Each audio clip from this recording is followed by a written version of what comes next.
Усны тунгалаг, тамирын гол дууг Монгол төмөн дэмэрлэгэн дуулснаар мэддэг. Тэгэд энэ сэтгэл тоногшсон дууг дуулахад танд ямар мэдрэмж төрдөг вэ?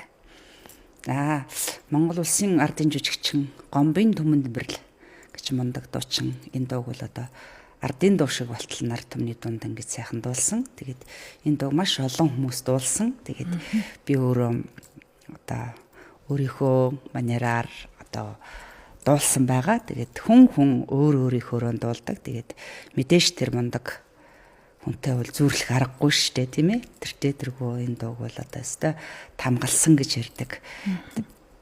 Тийм болохоор одоо өөрийнхөө хэмжээнд ингээ сайхан дуулсан. Тэгээд анх удаа би ер нь энэ дуугаа цацаагүй байсан. Тэгээд анх удаа Хөхтөнгөр радиогийн студид би одоо анх удаа бүтнээр нь сайхан дуулж өгч байна.